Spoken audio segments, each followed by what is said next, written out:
Today I'm going to show you how to achieve this very basic everyday makeup look. This is the routine I follow when I want to look a little put together without the makeup feeling extremely cakey or just too much in general. I'm starting off with a clean face. As you can see, my skin is not perfect. I have a lot of dark spots on my cheeks, prominent dark circles, hyperpigmentation around my mouth, and just overall problematic skin. Starting off with the Biodance Hydrating Collagen Face Mask, I usually leave this on for about 20 to 30 minutes, depending on how long I have. I have combination skin where my T-zone is very oily, but the rest of my face is extremely dry, which is why I have seen that prepping my skin with a hydrating mask like this helps my makeup sit way better on my face. After the mask, I'm using the Asaya Kojic acid and alpha Arbutin serum. This one helps with my hyperpigmentation and it also leaves my skin feeling super hydrated. For the sunscreen, I love this Eucerin SPF 50 sunscreen with Eucerin's patented thiamidol, which has been a game changer for my dark spots. It usually blends well on my face with no apparent white cast. For my toner, I am using this Fay Beauty Milky toner over here. Massage this in well into your skin and make sure all these skin prep products dry and absorb onto your skin before you start with the actual makeup. I use this e.l.f. Primer for a long-lasting makeup. It has a tacky texture, but using this helps my makeup stay in place all day long. Take very little and apply it all over your face and let it dry. This is the Huda Beauty Color Corrector in the shade Mango. I use this for my dark circles and hyperpigmentation. A few dots like this around my problem areas helps cover the darkness. For the under eyes, I add the product a little below my crease lines so that it doesn't settle in the eye creases. I personally prefer blending this out with a concealer brush. Blend this using a tapping motion like this and don't drag the product out too much for the best possible finish. You can see the difference in the appearance of my dark spots and hyperpigmentation.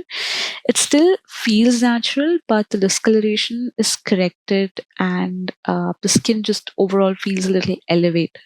Next, we're going in with the Sephora Best Skin Ever Medium Coverage Concealer in the shade 18Y. In a similar way, I'm going to dot the areas where I need the concealer to do its magic and then blend it out using a tap motion with the concealer brush. Make sure to tap it in and not track the product for best possible application. After blending it in, you can see the difference in the appearance of my hyperpigmentation and dark circles. My face already looks super even toned, clear and bright while still looking super natural and not cakey. Next, I'm using this NYX Cream Corrector palette additionally because the dark spots on my cheeks tend to show through the concealer as the day progresses. I'm using a very tiny amount from one of the brown shades with the help of the tip of my finger and then spot correcting the problem area. This step is optional, so feel free to skip it if you feel like you don't need it. For the foundation, this Maybelline Lumi Matte foundation in the shade 332 is my absolute favorite foundation. Take one or two pumps at the back of your hand, dot your face, and then I like to go in with a thick foundation brush like this and blend it out well. If you have oily or combination skin like this foundation is absolutely amazing as it gives a matte finish and stays put together through the day. Next, I'm going to go in with this Charlotte Tilbury setting spray to lock in all the layers that we have. A setting spray is something that you must add to your routine if you want your makeup to last long. I'm going to use this Key Beauty concealer next in the shade Tan for a brightening effect under my eyes and anywhere else that I feel like I require extra brightness.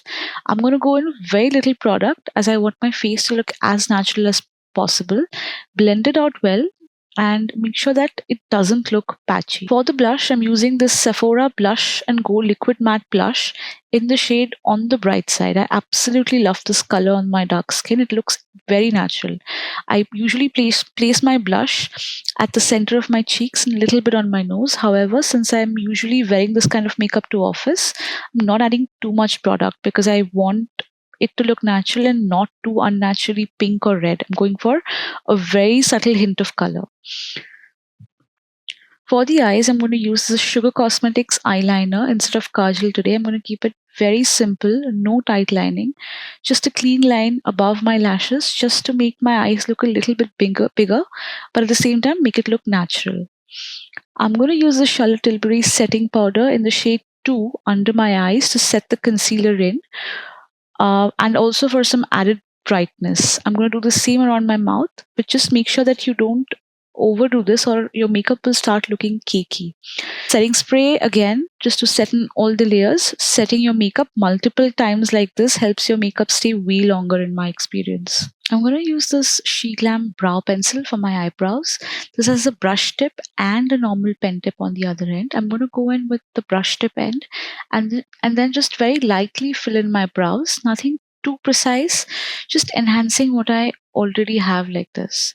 I already have quite thick eyebrows, so I'm just filling it in wherever there is a little bit of a gap with light strokes like this. Next, I'm going to go in with this Maybelline brow glue. Again, take a little bit of the product on the applicator and make sure you remove the excess and then apply it lightly following the direction of the eyebrow hair.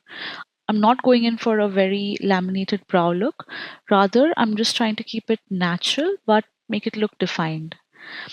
Very important step is to set everything in with a loose powder like this. I'm using the Essence Banana Loose Powder over here.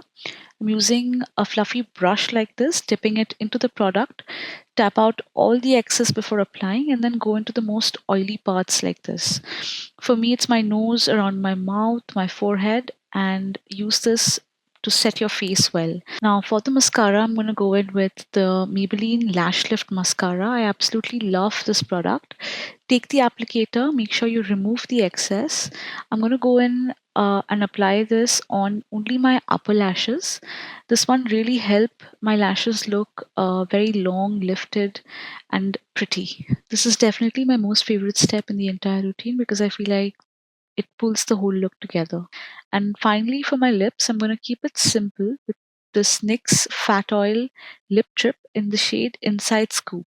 I have pigmented two-toned dark lips, and this one feels like a very neutral shade for my lips. I do reapply it through the day, and I think it's more like a tinted gloss than a full coverage lipstick. That's it. One last time, let's apply some setting spray to make sure everything stays in place through the day. And yeah, then we're done. That's the finished look. Don't forget to hit the like button and a subscribe, and see you in the next one.